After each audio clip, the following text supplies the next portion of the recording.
All right, everybody, welcome to episode 6 of the Fantasy Timeline. Josh here at the Real Fantasy TL. My main man, Bill at Super Dupaflex. Bill, how you doing today, man? Doing good. One more game, and then we're on to championship week.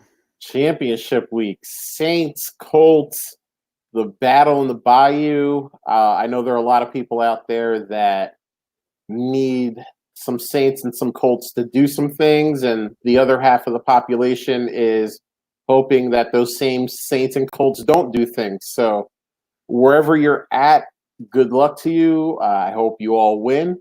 I'm hoping the same for myself. I need the Saints to have a pathetic performance to advance in a couple leagues. So we got that. So, Bill, we're going to jump right into it. I saw an interesting article on NFL.com yesterday.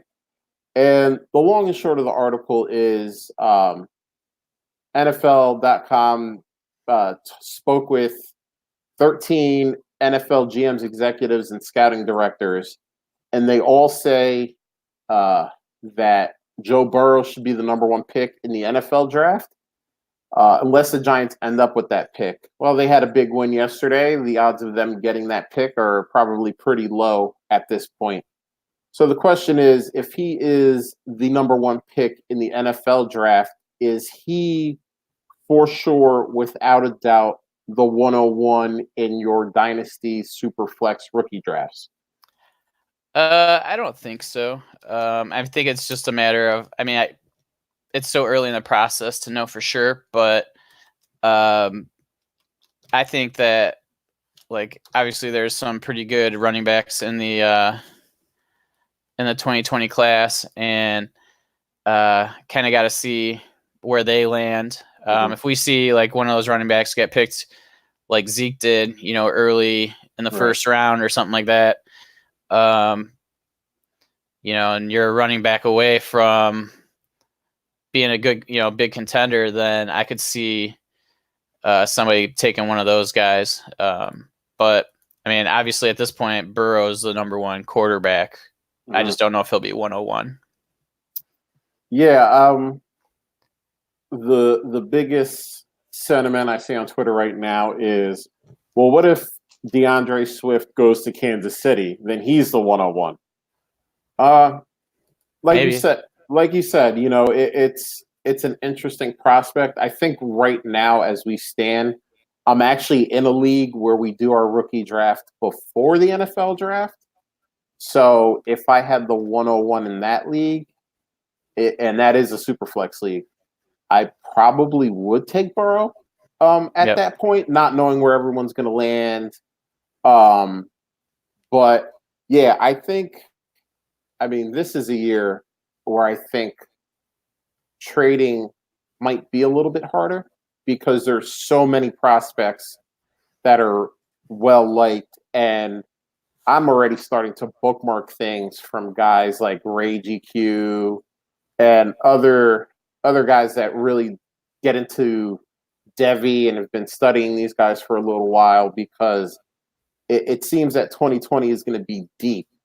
So I think trading up is going to be hard because people aren't going to want to give up multiple picks to move up 2 or 3 spots or a couple, whatever the case may be, because they realize that this is not only stacked at the top, but there are going to be guys probably at least midway through the second that you're going to look at and you're going to say, hey, this is a good guy. Why do I want to give up, maybe DeAndre Swift and a high second round pick just to move up to the 104, let's say?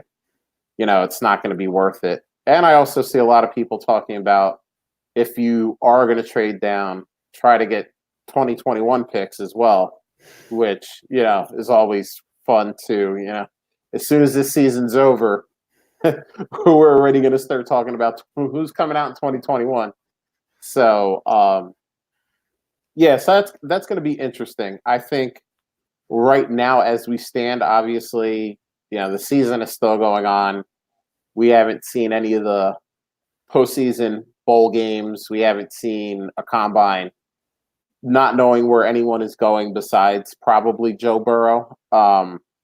He is the 101, but that could change quickly. So I think we're kind of both in agreement. If we had to make the pick right now, it's Joe Burrow. But as we start actually doing our rookie drafts, a lot of things can change. So another article on NFL.com, they actually put out a couple of good articles. Usually I don't see much on there that is worth talking about. But Michael Thomas needs to average 7.7 receptions over his next 3 games in order to break the all-time reception record for a season. With that in mind, do you think that he is your do you think that he would be your wide receiver 1 in startups next year? He's not mine, I don't think. I still love Hopkins. I think he's probably always going to be my number 1, but I can't fault anyone for taking Michael Thomas. I'm watching the game right now. He has 6 catches on 6 targets. 6 catches on 6 targets, 77 yards and a touchdown. And he just had a really great one-handed catch. Yeah. So, like, I can't argue with it. Like, I've always been somebody who was a little hesitant to dub him like a, top elite wide receiver. I think it's just because he just doesn't have those physical traits that I usually, assign, like a Beckham with his agility or, but I mean, you can't argue it now. The biggest thing, and he did it with Bridgewater. Right. So it's not like he's, reliant on Breeze to be successful. And I mean, he's a year younger than Hopkins. So, I mean, I can see where people would want to do that. And I think I always take Hopkins just because I've always been a little bit more of a fan of his. But statistically and all of that, there's really not that much of a difference between the two of them. Yeah, I agree. Outhouse here in the chat says, I know people would take Michael Thomas 101, and that's it's not as crazy as it seems. A lot of people were saying before startup drafts were going on this year, I would take Christian McCaffrey 101, and then you'd hear the people say, you're crazy. He's going to get too many snaps. He's going to wear out. And obviously, the people who did take Christian McCaffrey 101 are probably sitting pretty in the playoffs right now, going for the championship. And Michael Thomas, especially in PPR formats, I mean, the guy just catches balls. I mean, I thought the amount of receptions he was going to have this year was going to go down. Alvin Kamara catches a lot of balls. They signed Jared Cook. I thought that Traquan Smith was going to make strides this year. It's still Michael Thomas. Drew Brees sees Michael Thomas, and unless it's a surefire pick, it's almost always going to go to Michael Thomas. He doesn't average 18 yards per reception. He averages more like 12 yards per reception. But if the guy is ending every season with over 100 receptions, it's 1,200 yards, man. I mean, and he is almost a lock for double-digit touchdowns. So I agree with you. There are other guys that can be brought in on the conversation. DeAndre Hopkins is definitely one. I'm in the same boat as you are. I don't know if I was faced with that situation, if I am strong enough internally to go with Michael Thomas over DeAndre Hopkins. But I can't blame anybody who takes him as the first wide receiver off the board, excuse me. And I can't blame people, as Outhouse just said, who would take him number 1, especially if it's a 1 QB PPR league. I mean, is there anyone who is going to score more touchdowns, or excuse me, are going to have more receptions than him? Probably not. So that's going to be interesting, and we're going to have a lot of these type conversations as the non-point scoring season, as Outhouse likes to say, starts up. We're going to be entering some startups, and we're going to be looking probably guys we want to acquire on our team. And Michael Thomas is definitely going to be on the top of that list in both of those scenarios. So now we're going to go. We kind of went through a little bit of news here. We're going to go through our favorite part of the show, and we're going to talk about some tweets that we've seen, people that have tweeted at us, and we're going to answer some questions here. So, Gurley or 2021. So, Dynasty FF Addict at Dynasty FF Addict sent me a tweet. He said, made a trade earlier in the week. I am the 1 seed, though not the points leader, and wanted to add for hopefully the last couple of games. This is a 12-team super flex, 0.2 points per carry, and a tight end premium.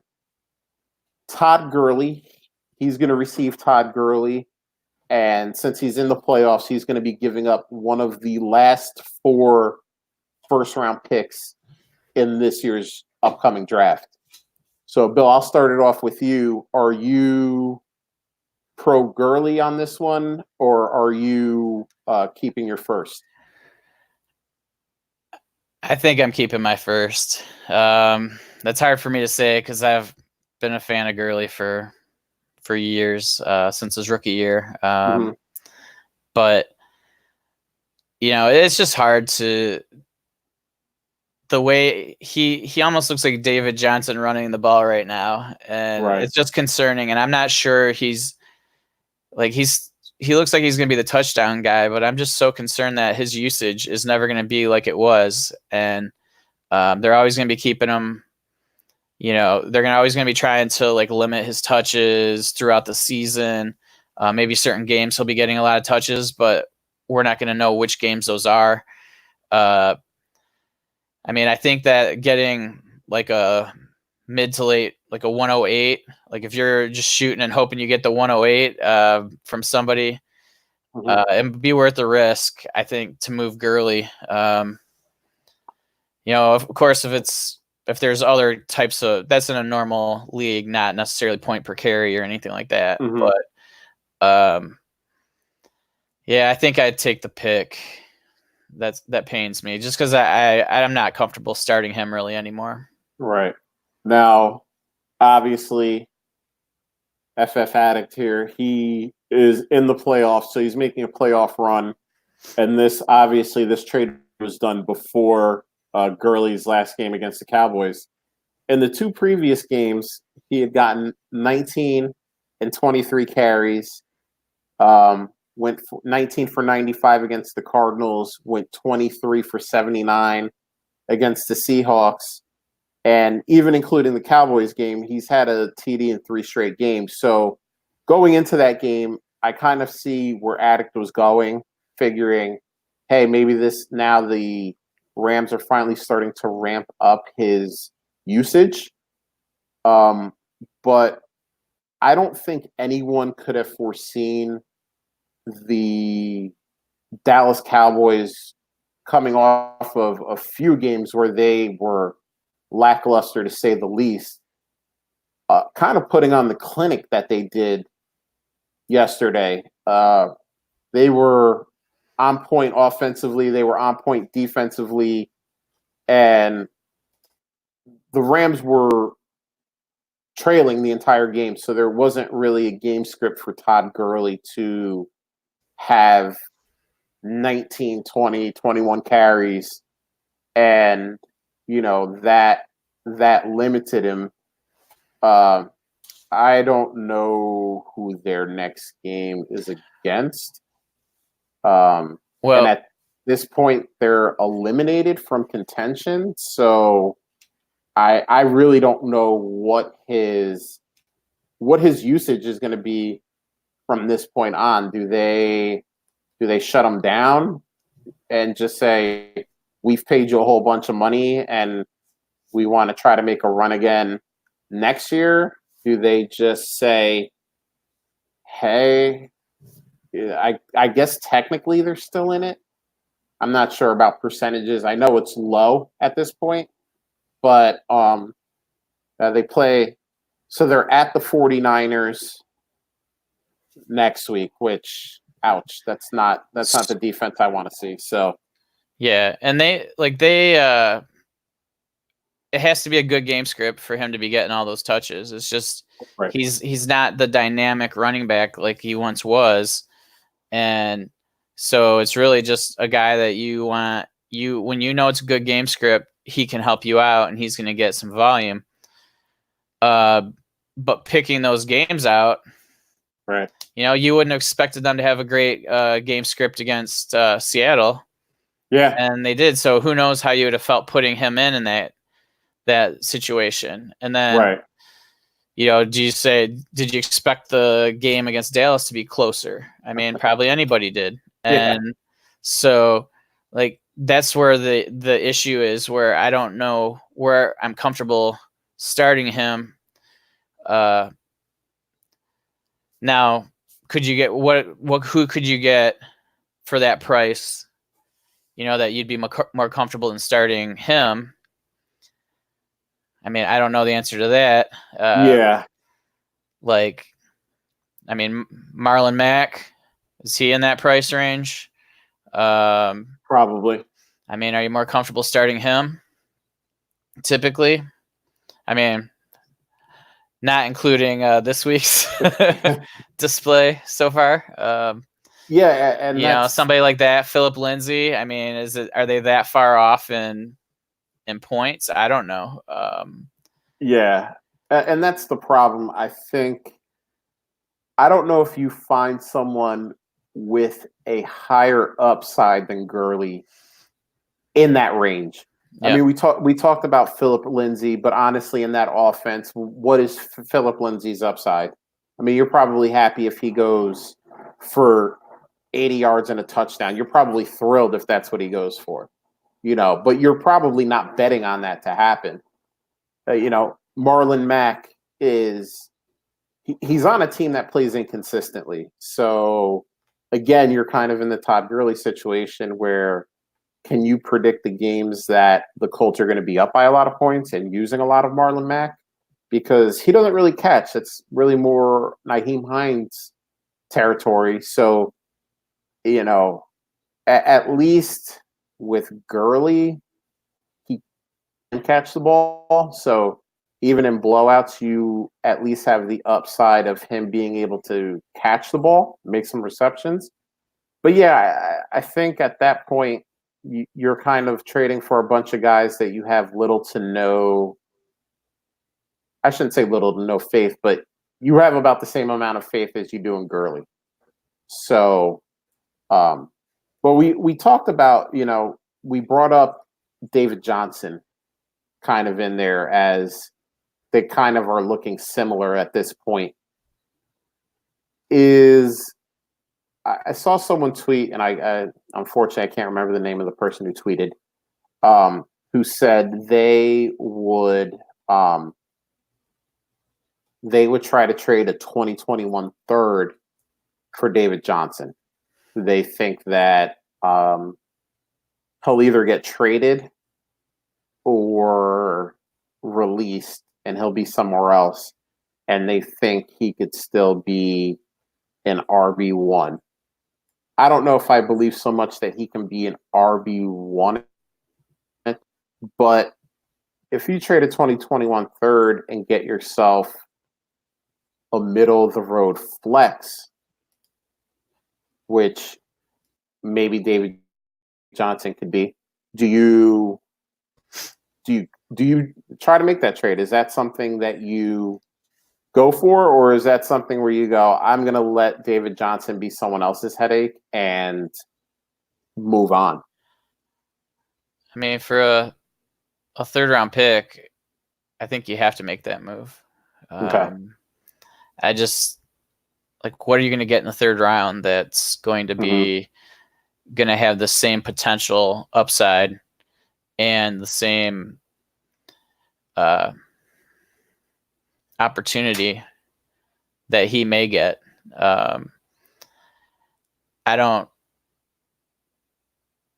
I would make that move in every single league if I could move a third round pick for David Johnson. I mean, any team that I have David Johnson, I'm not selling him for a third round pick. So I think that's going to be a challenge to find people that'll be willing to accept that trade. Because I don't think people are that, ready to move on from him. There's people that still have CJ Prosise on their roster. So, like, from when they drafted him. So, Right. I mean, people hold on to players that they believe in or that they invested large in, and they don't want to take that loss. So, like, I don't even know what I would be willing to move him for. I have him in, like, a league or two. Somebody offers me a late second. I don't think I even make that move. Okay. It's just, I mean, maybe if it was in the draft and there was a player specifically that I liked that was on the board at that moment.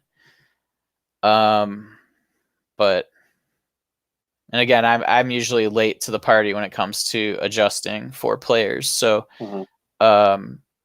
maybe I'm the one that's not properly valuing him. Well, and I think this is what I try to do, and obviously this isn't a perfect science. But when someone sends me a trade offer, let's just use this one for example, David Johnson for a 2021 third. All right, trying to find 2020 rankings and stuff right now is almost impossible. But even if you can find a less than reputable one, you can kind of go, okay, this would be the middle of the third round as of right now in the 2021 draft. Let me look at these players. Are they worth it, David Johnson? So I almost try to insert a player's name into that pick spot to see if this trade was made after the rookie draft. Would I still be like, oh yeah, this is a guy I kind of have some confidence in, and this is a guy that I like, or am I just going, it's, and most third round picks, fourth round picks, you're saying it's just a guy. It's maybe you get the 1 in a million, you get your Tyreek Hill, but for the most part, we don't hit on those guys. Third round picks are usually guys that stick around maybe for a season, maybe two if we're lucky, and then we're dropping them when we're doing the 2022 rookie draft because we need to clear out some bench spots for the upcoming rookies that are coming in. So I agree with you. I think it's something I'm going to try in my leagues and just go to the DJ owner, and maybe you get lucky one time and a frustrated DJ owner says to you, I don't want him anymore here. A third, I'm happy with that. It's better than the headache that I've had to deal with all season. And I think now is the time to do it while that frustration is still in people's hearts. Kenyon Drake has been there stealing touches and stealing touchdowns, and Chase Edmonds is kind of a thing. And if you can now, I mean, you also run the risk that all three of those guys are there next year and you're in the same situation, and now you're the guy dealing with the DJ headache. But it's one of those things. So it was just a cool little side tangent because you mentioned them, and I did remember seeing that tweet and saying, that's an interesting idea. I might try it in a couple leagues. I mean, worst case scenario, I gave up a 2020 third for a guy who did nothing for me, which is probably what I'm doing with that 2020 third anyway, unless it's a throw-in a deal for a better player. But move on here to what is CMC, your fantasy MVP? What is he actually worth and I saw this on Twitter.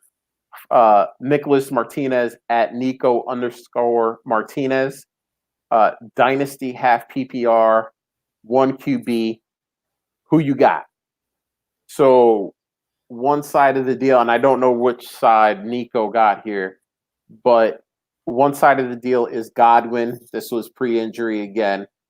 The 2020 101, 104, and 109 for Christian McCaffrey and Christian Kirk.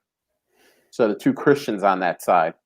I'll let you go first again, Bill. Are you taking the plethora of picks plus Godwin, or are you going for CMC and Christian Kirk?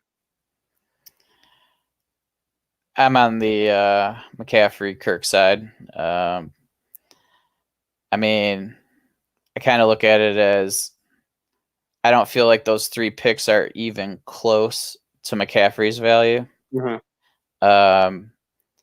And I don't feel like there's that huge difference between Godwin and Kirk. I mean, obviously, I do like Kirk better, Godwin better, but Mm-hmm. I don't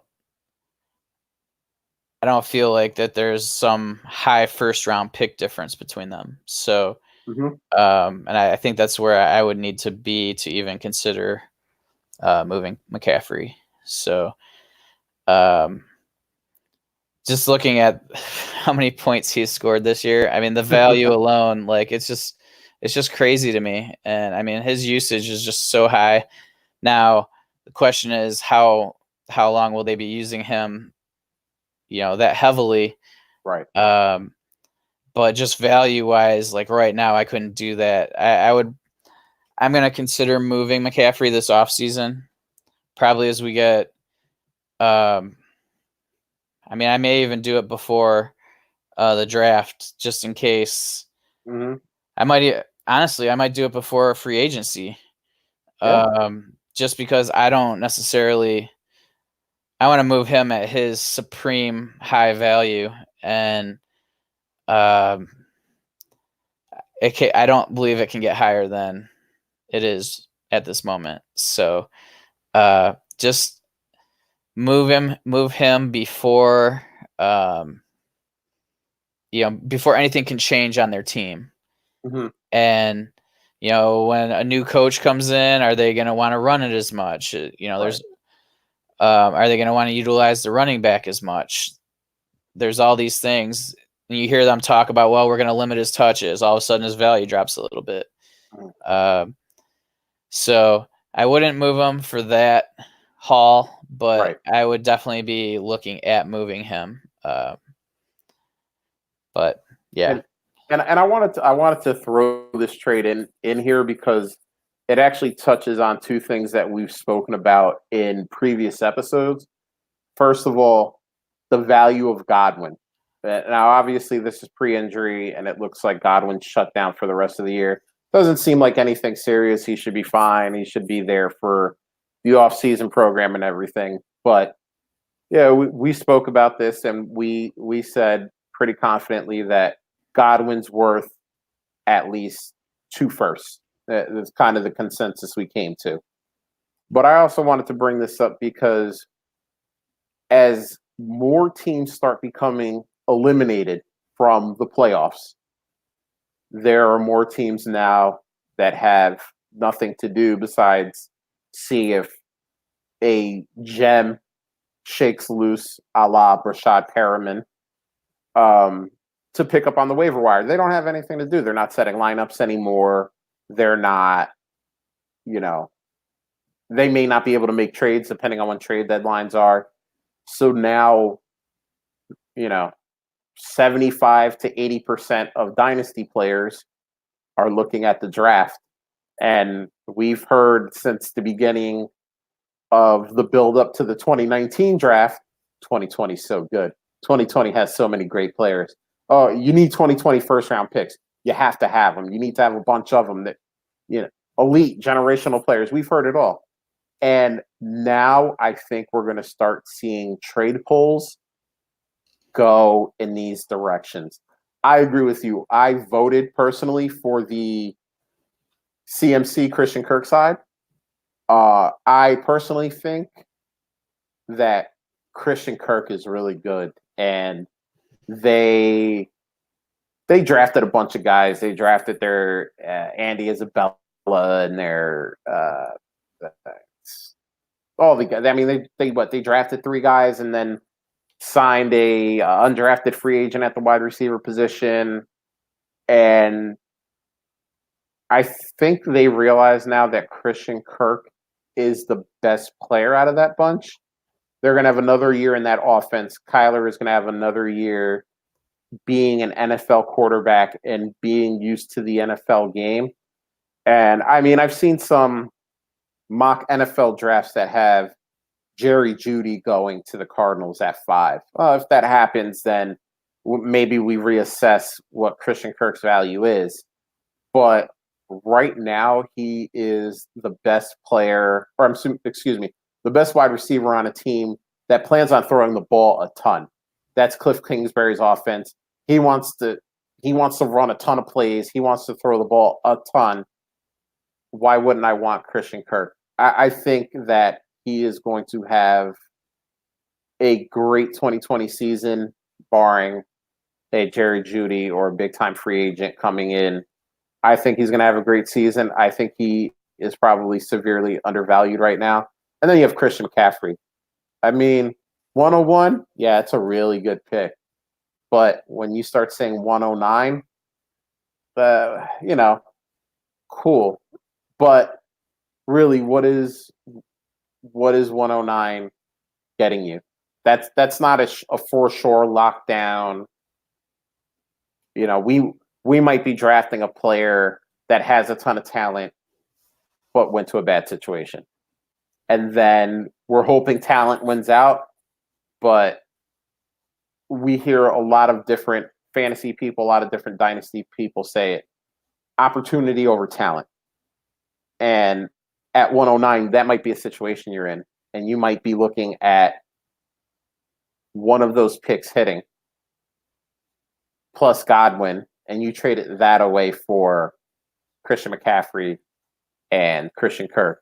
And yes, every person who owns Lamar Jackson and Christian McCaffrey and these guys that have had these huge breakout seasons should look to shop them in the offseason. See if you just get a deal that you can't refuse. But I also don't think you should trade these guys for pennies on the dollar. And this is what I think this trade is. And just to hammer this point home, I'm going to give you the percentages for each side of this deal.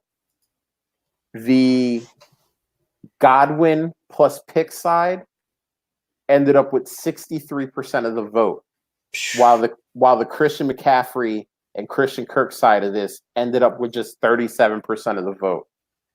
So again, this is where we need to, as dynasty people, as just general fantasy people, say, wow, these first round picks are going to be worth their weight in gold.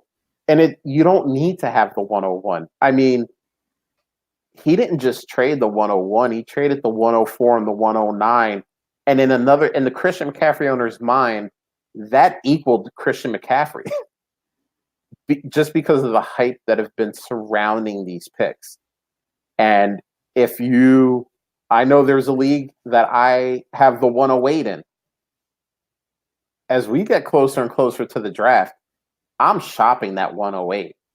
Hey, 108 for Mike Evans, 108 for Joe Mixon.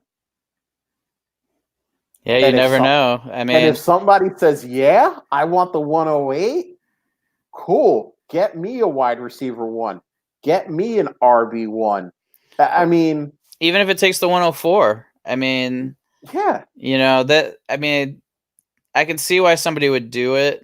I mean, maybe that offer is something that like a lot more people, already more than half the people are accepting it. So, I mean, I'm definitely on the opposite end of that, but I typically always value players over picks. So, I mean, And I probably won't ever get the offer that I would need to right. move McCaffrey, it sounds, because people already Mhm. are valuing those picks more than I do. Right. So And that's that could be, I would have to move McCaffrey for players. That would be the way I would have to do it then. right. Um, And this is where you have to look at what you're doing and really kind of see the landscape, not just look at your own team, see the fantasy landscape and realize that people are going to value these 2020 first round picks. And the closer you get to your rookie draft, you know, hey, are you trading the 108 for AJ Brown? I oh, for mean, sure. that's a guy who's on the come up, and that may be a trade. There's so many Yeah, rookie wide receivers that I am like, I'm going to be on the hunt for this offseason. right. I mean, it's this rookie wide receiver class was super underrated. Yeah. And I mean, there's at least 5 guys that I'm gonna push hard for this offseason and be willing to pay pretty solid for them. Well, it's AJ funny, Brown, I mean, I'm probably paying a pretty early first for him. right? And these are the players that, and maybe AJ, AJ Brown has been hot, and maybe because of the last few games, someone's going to go 108's not going to do it for me. He was hot the last few games. He's on the come up, but DK Metcalf had a bad game. I mean, he had a touchdown, but I think he was 2 for 20 with a touchdown. If he has a couple more games like that, and you have the 109, the 110, do you maybe throw that for DK Metcalf? I mean, we heard the Josh Gordon news, and it's unfortunate. I feel for him.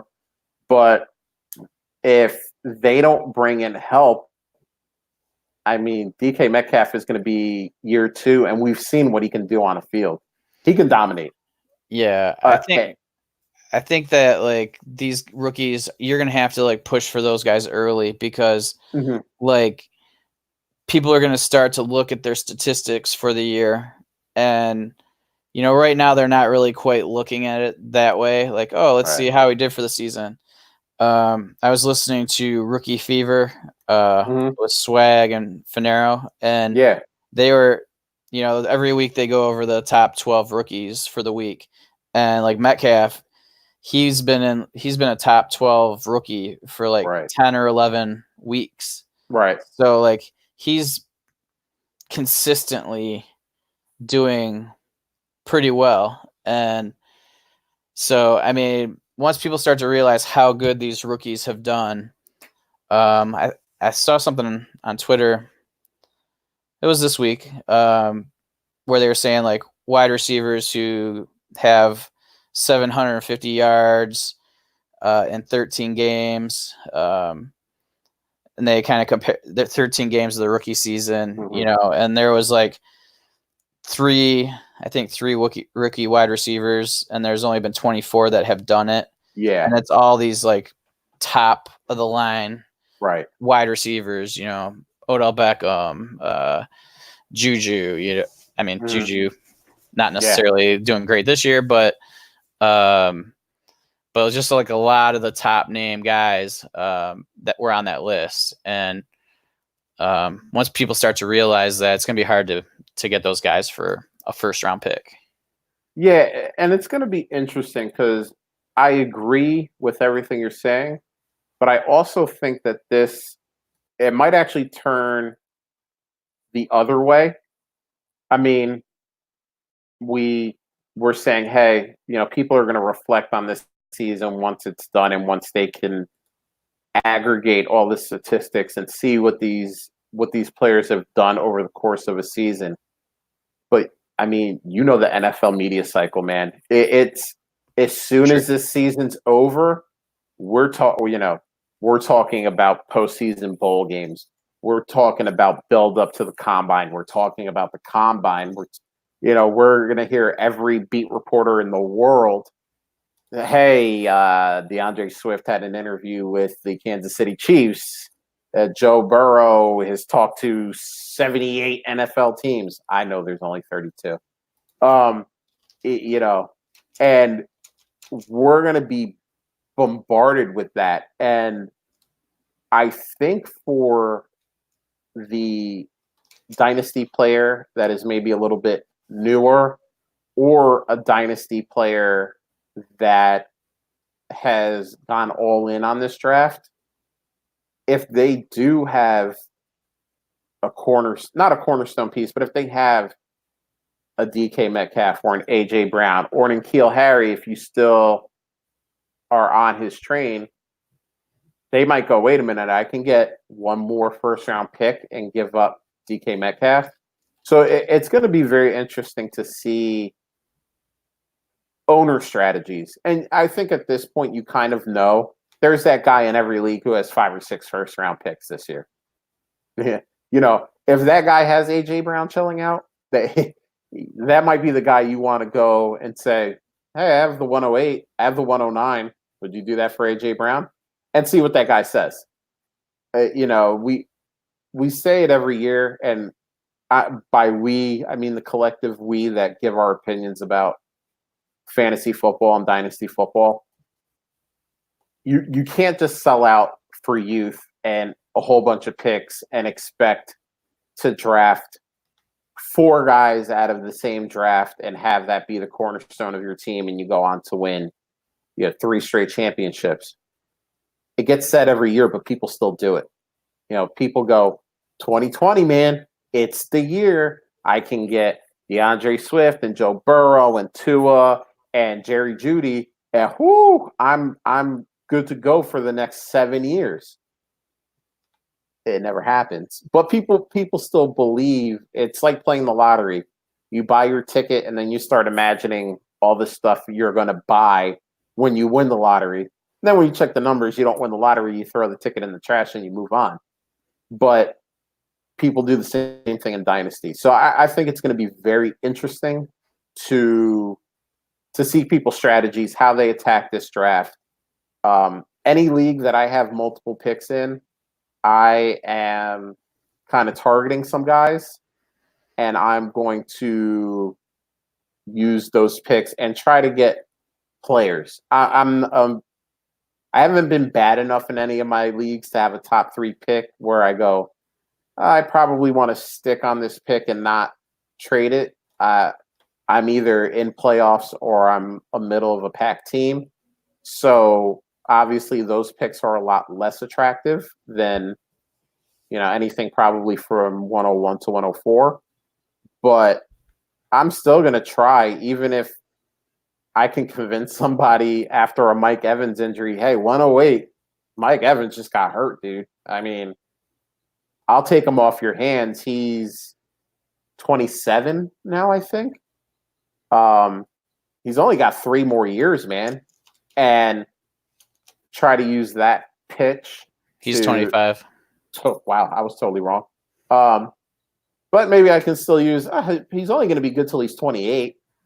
And you can have this shiny 108 for a guy who's never been injured in the NFL because he's never played in the NFL. So, yeah, it's going to be interesting. And I'm going to love having these debates with you and with other people about what to do with picks and how to go about using them. But I want to wrap up with this tweet that I read from Ryan McDowell. I mean, most people, if you're playing if you're playing Dynasty, if I could talk today, you know who Ryan McDowell is. But if you don't, at Ryan Mick23, define this however you choose.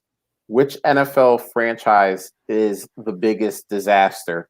So I threw this on here because I actually responded to the tweet, and Ryan responded back, which I was totally not expecting. But in your eyes, however you want to define it, what do you think the worst organization in the NFL is right now? Well, so you're saying right now, so that's how you're defining it. Well, yeah. And Well, actually, so like let that's me not how like that's not how I took it. I took it as just like who's the worst franchise. right. So And let me like I'm reread it so mhm, that I don't put my own inference in it because you kind of called me out on it, and you're absolutely right. I did do that. Define this however you choose. Which NFL franchise is the biggest disaster? So right. you could put whatever inference you want on that. Yes. I kind of inadvertently did it myself. Right. So naturally, like it's very easy for me. And I think a lot of people, if you're looking at anything, I was reading through that. I saw a lot of people saying the Browns. I mean, they have no idea. Like Browns fans have no idea what futility is. I saw somebody post the Bucks, and I'm like, you have no idea what futility is. I mean, yeah, you went 0-14, but you've won a Super Bowl. Right, So, right. like, any team that's won a Super Bowl does not know what disaster is. And anybody who has had a team even make it to the Super Bowl does not know what a disaster is. I'm looking at a graphic right now for the last 50 years showing team. This was done in like 2016, so it's an older graphic, but it holds true for at least this team. At this point in time, every team in the NFL had at least 5 playoff wins in the last 50 years, except for 2. One of them was the Texans, who have had more wins since. They have had 2 at the point of this graphic.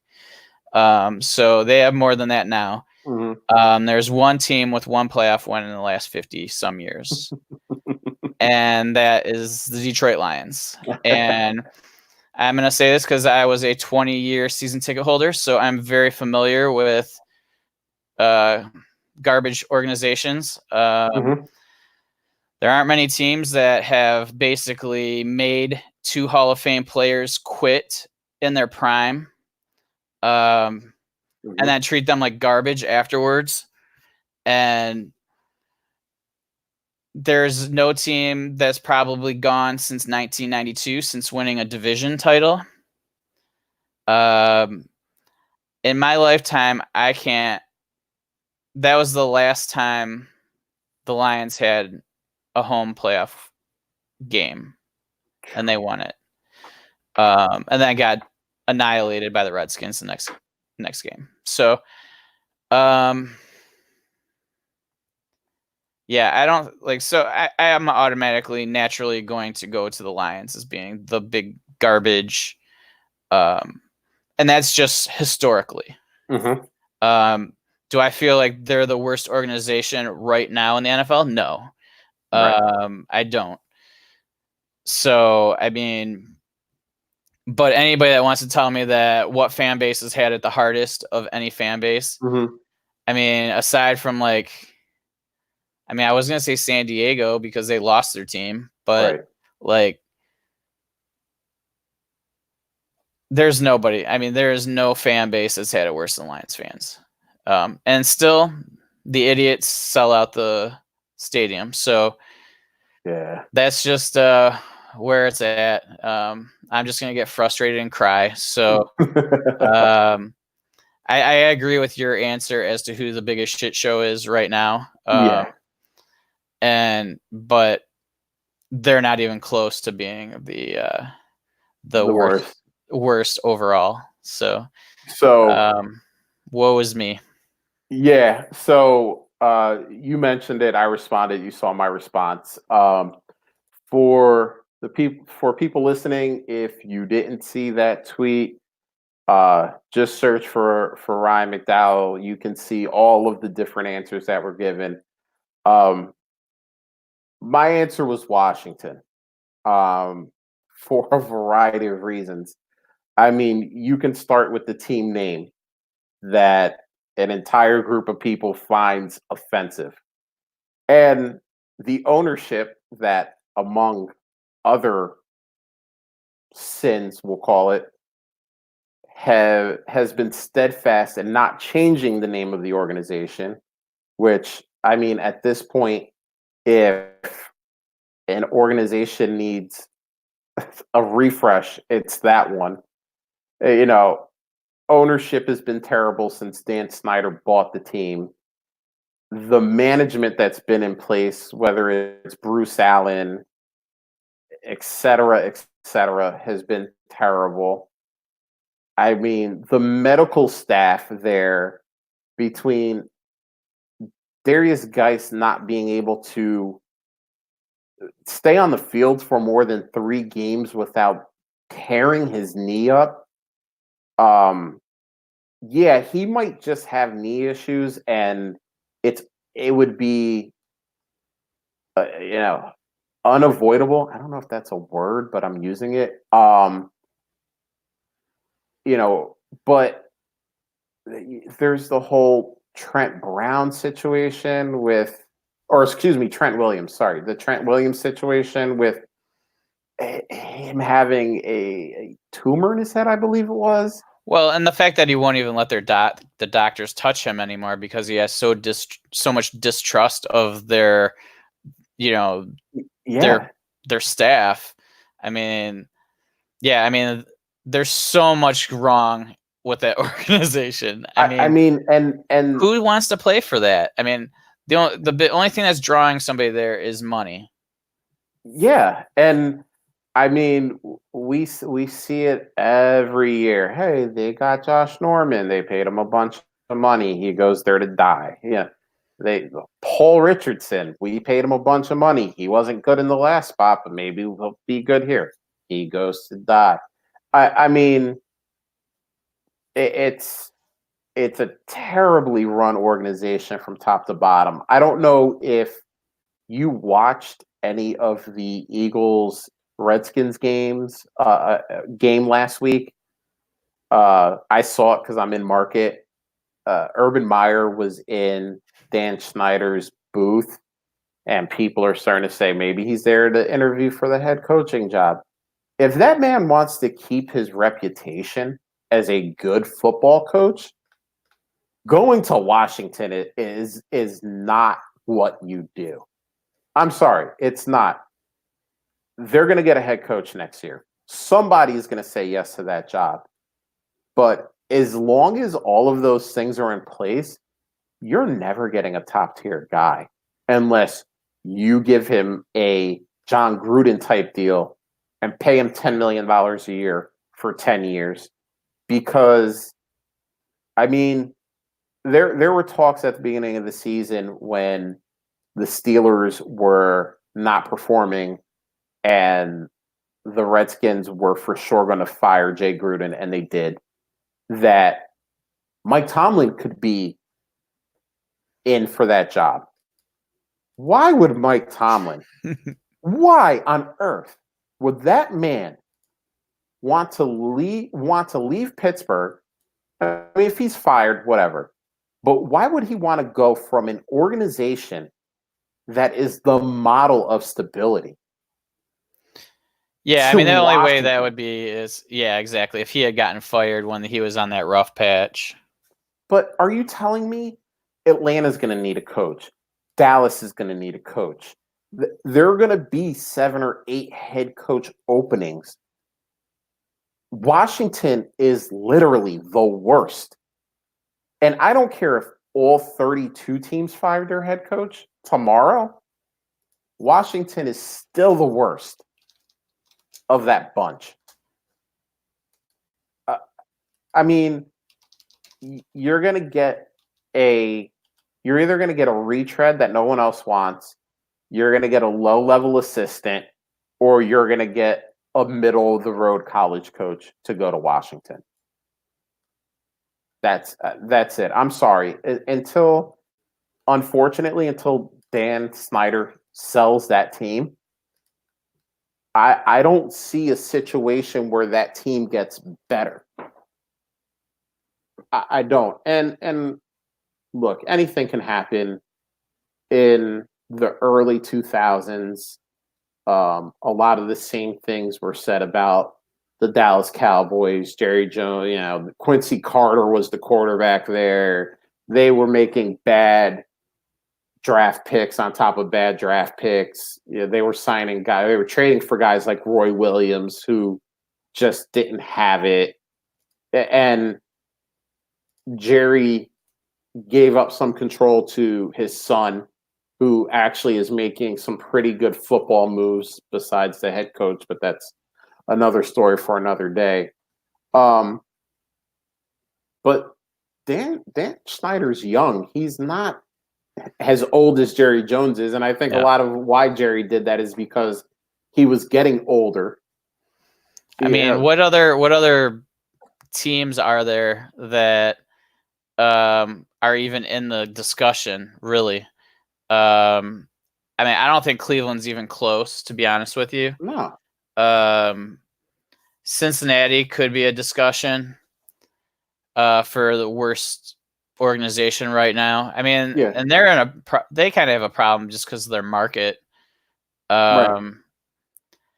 But there aren't a lot of teams in the NFL where I'm like, man, they're just in a horrible situation. Like the Jets aren't. They're never going to be the worst team because they're always going to have that market and that draw of the city. So yeah, I mean, it's really just like Washington, maybe Jacksonville if they end up, just falling to pieces. And Cincy. In my opinion, I can't really think of anybody else. So the Dolphins. I'm on Tankathon right now, and we'll do a quick in the last couple minutes. You personally, would you rather be a coach in Washington or Cincinnati? Use any criteria you want. Yeah, that's pretty tough. I kind of think I would rather be in Washington. Okay. Just as a coach. Mm-hmm. Just because I think they have more talent. Okay. Interesting. Like, I mean, I don't really think there's really anything in Cincy. I mean, you're gonna have to find a quarterback. I mean, you have to in Washington too, I guess, but at least there's something you can try or hope that you can mold. Their defense is at least reasonably adequate. Right. So, I mean, that's probably what I would lean Washington. Okay. But, I mean, just as an organization as a whole, I mean, I do agree with Washington being just the worst. Yeah, because we'll go through the top 5 picks here, and we'll just do a quick. Would you rather be the head coach in Washington or for the Giants? Oh, the Giants. Yeah. The Washington or Miami? Probably Miami, just because the scrutiny's not there, and there's no state tax in Florida. Make your money, man. Make your money, head coach Bill. Saving like 5% or whatever. So okay, here's gonna be a tough one for you. Washington or Detroit? Oh, that's not hard for me at all. I would much rather be the Detroit coach because the one thing that Detroit does is they are very loyal to their coaches. They're typically not going to fire a coach after a year or 2 years. Mm-hmm. They're going to let them go. They're always a year late in firing a guy, not a year early. So, yeah, no question I'd be a Detroit coach. And honestly, as I look through kind of the next 3, you have Arizona, the Jets, and Jacksonville. I'd say I'd want to be the coach of all those teams over Washington. I mean, Jacksonville's the only one that I'm not sure. But yeah, I mean, it's one of the bottom 5. Let's just say that. So I mean, there's no question about that for a coach. For sure. But And look, we're gonna wrap this up, but I'm sorry to all of our Washington fans who are watching. This was not meant to Bash. depress anyone or bash fan bases. Because here's the deal: No. it's not about fan bases, because the NFL has wildly loyal fan bases, whether your team is good or bad. But as you look at the organization, it's pretty easy to tell the good ones from the bad ones. So, Well, and to be honest, like probably every Washington fan is agreeing with everything that was just said. So I can't imagine there's a lot of people that are like, "Oh no," and we're gonna get hit by like a million tweets from Washington fans that we were so off base. And look, if you Washington fans want to hit me with a million tweets, go ahead. I'd love to get the analytics up a little bit. Right, help us out. But on that note, listen, if you were in the live stream today, we saw Outhouse there. Thank you for joining us. We really appreciate it. Please remember to subscribe and click the bell so you know when we go live on YouTube. If you want to listen to this in podcast form, you can find us on Apple Podcasts, Stitcher, Spotify, Podbean, and Google Play. We actually, Bill, I don't know if you saw this. We got our first review on Apple Podcasts. I really can't talk today. I'm having that's been there for a while, brother. Yeah, I know, and I feel bad. It's been there since November 20th, and I am going to be more on top of checking all this stuff, because I want to shout out the people who shout us out. So this is Apple Mant. Finally on iTunes, he says, "Love the show so far. 2 episodes in, and I'm hooked." So we're on episode 6 now. I'm sorry for not shouting you out sooner. I hope you're still hooked. Anyone else who listens, again, leave those rating reviews, man. We really appreciate it. So on that note, I am Josh at The Real Fantasy TL. My main man, Bill at Super Duper Flex, just giving knowledge like he does every week. See ya. Late.